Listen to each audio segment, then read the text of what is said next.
Hello बच्चों, कैसे हो आप सब। उम्मीद करता हूँ सब बढ़िया होगे। जैसा कि आप देख रहे हैं, आज से हमारा क्लास 10th का ये लेक्चर स्टार्ट हो रहा है। क्लास 10th के चैप्टर 1 की बात करने के लिए आज हम शुरुआत करते हैं आज की क्लास, जहां पर हम करेंगे केमिकल रिएक्शंस एंड इक्वेशन, यानी chemical reaction and it's equation. ये जो चैप्टर हमारे पास दिखाई दे रहा है, आज हम इसकी शुरुआत करेंगे। आज ये पहली क्लास है केमिकल रिएक्शन एंड इक्वेशन की।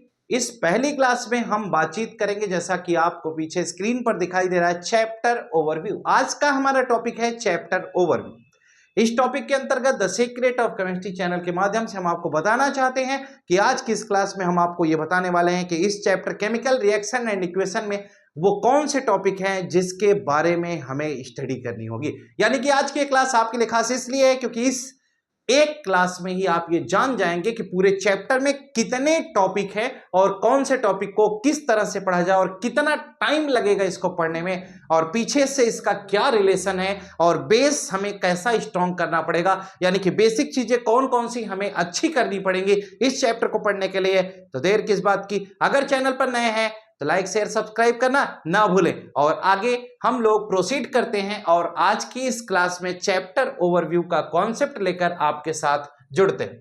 तो चलिए इस क्लास में हम डिस्कस करेंगे कि आज इस केमिकल रिएक्शन एंड इक्वेशन में टोटल हमें कितने टॉपिक से डिस्कस करने हैं, किस टॉपिक का पिछले किस टॉपिक से क्या रिलेशन है और किस टॉपिक को कैसे पढ़ा जाए, उसके लिए हमें बेसिक नॉलेज क्या क्या होनी चाहिए, ये सारी बातें एक एक करके हम आपके साथ आज की क्लास में डिस्कस करेंगे। तो चलिए स्टार्ट करते हैं ये क्लास, जहां पर हम आपसे एक एक छोटे छोटे टॉपिक के साथ ये बातचीत स्टार्ट करते हैं।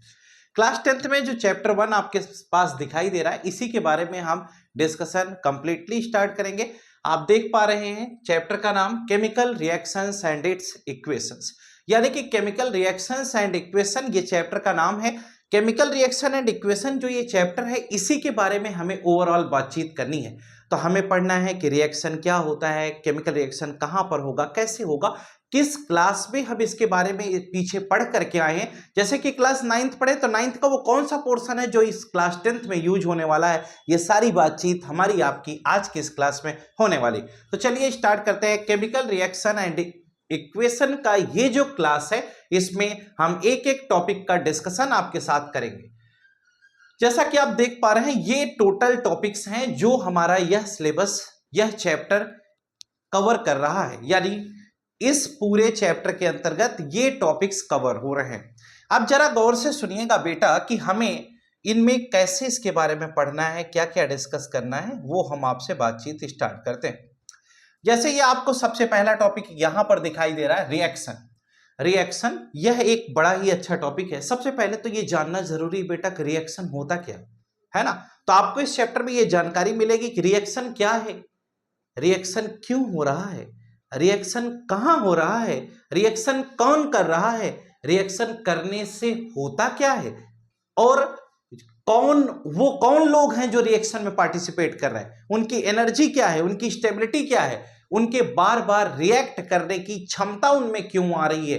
तो इन सभी विषयों की बातचीत हम लोग रिएक्शन में करेंगे। साथ ही साथ रिएक्शन के अंतर्गत हमें जो कुछ पॉइंट्स डिस्कस करने हैं, जैसे कि हम डिस्कस आपसे करेंगे कि रिएक्टेंट क्या है, प्रोडक्ट क्या है, यानी कि ये बेसिक से टॉपिक हैं जो यहां पर पढ़ाए जाएंगे।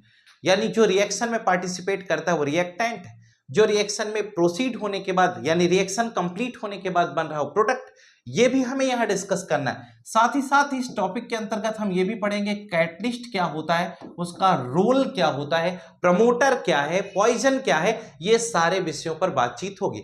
यानी और साथ ही साथ हम ये देखेंगे कि फिजिकल इंटरेक्शन और केमिकल इंटरेक्शन में डिफरेंस क्या है, फिजिकल रिएक्शन क्या है, केमिकल रिएक्शन क्या है। तो आप केवल ये सोचो कितनी सारी नॉलेज आपको इस चैप्टर में मिलने वाली है। यानी कि आप एक टॉपिक पढ़ेंगे तो आपको कितनी सारी जानकारी प्राप्त होने वाली है। पहला टॉपिक था रिएक्शन, जहां पर हमने आपको बताई कि हम इस रिएक्शन में क्या क्या बातचीत करेंगे। हम आते हैं सेकंड टॉपिक पे। सेकंड टॉपिक है कैरेक्टरिस्टिक्स ऑफ केमिकल रिएक्शन। ये क्या है, जरा इस पर गौर करिएगा। कैरेक्टरिस्टिक्स ऑफ केमिकल रिएक्शन का मतलब ये हुआ कि अगर कहीं पर केमिकल रिएक्शन हो रहा है तो वो पता कैसे चलेगा।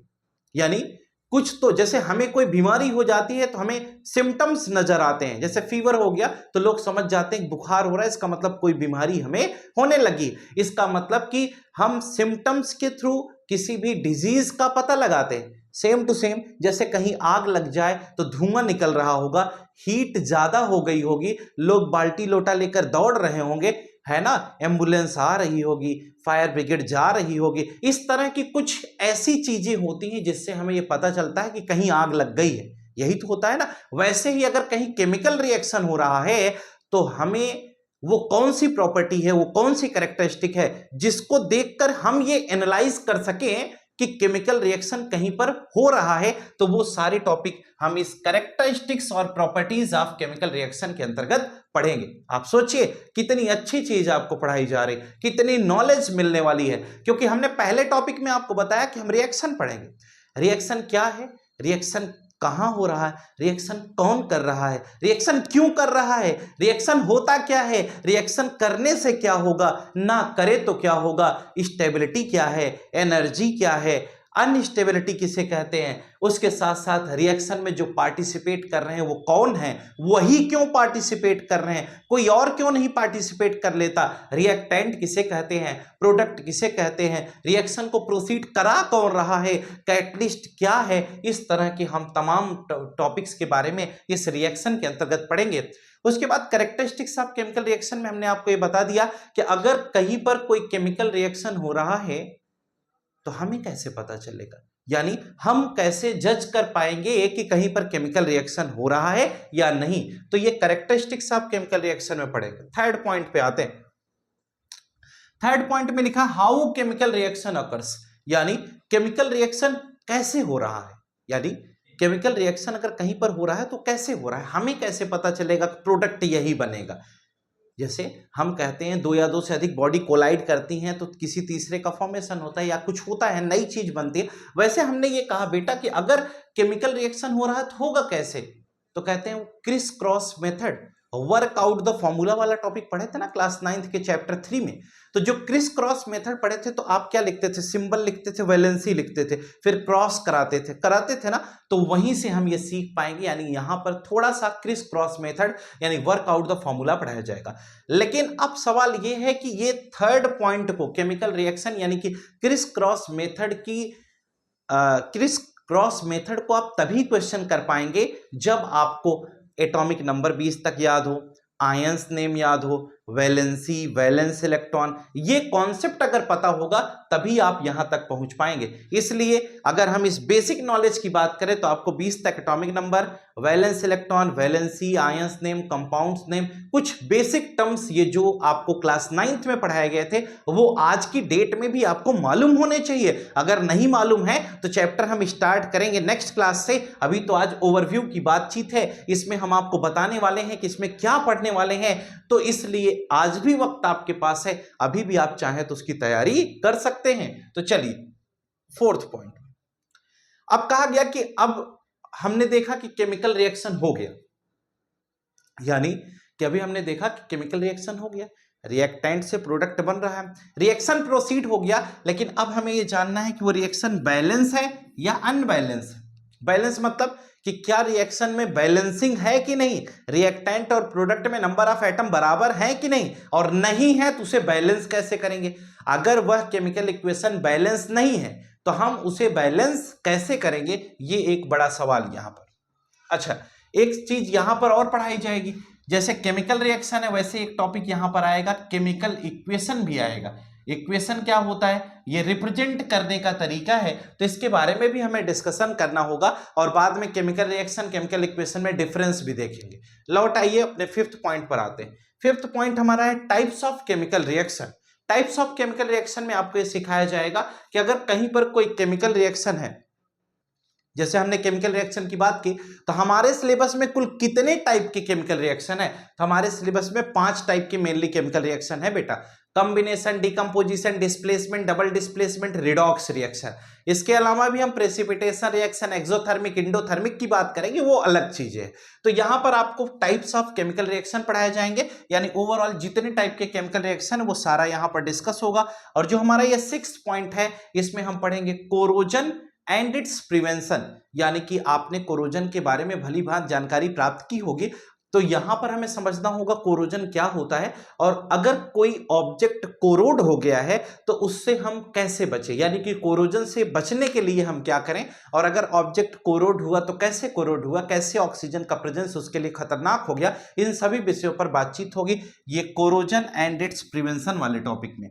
उसके बाद हमारे पास 7th टॉपिक आया रेंसिडिटी एंड इट्स प्रिवेंशन, यानी रेंसिडिटी क्या होती है, यानी कोई ऑयली फैटी फूड सब्सटेंस अगर हमें दिया जाए तो उसका टेस्ट और स्मेल कैसे बदल जाता है, और किसी भोजन को, किसी भी तेल घी से बने भोजन को हम किस प्रकार से ज्यादा समय तक बचा कर रख सकते हैं, उसको खाने योग्य बनाया जा सकता है, उसके टेस्ट स्मेल में परिवर्तन ना हो, उसके लिए हम क्या करेंगे, वही इसके प्रिवेंशन में आपको समझाया जाएगा। तो मुझे उम्मीद है कि आपको इस चैप्टर में क्या पढ़ने को मिलेगा ये बात आपको समझ में आ जानी चाहिए। यानी कि ये जो चैप्टर आपके सामने दिखाई दे रहा है, इसमें जो टॉपिक्स लिखे गए, इन टॉपिक्स के अंतर्गत आपको क्या नई बात सीखने को मिलेगी, वो कौन सी चीज है जो आपके लिए बेहतरीन होगी, जिससे आपका भविष्य अच्छा हो सकता है। और क्लास 9th का 3rd चैप्टर यहां पर आपके बड़ा ही काम आने वाला है। तो हमें समझ में आ गया कि यार ये चैप्टर अच्छा है, क्योंकि यहां हमें ढेर सारी जानकारी मिल रही है।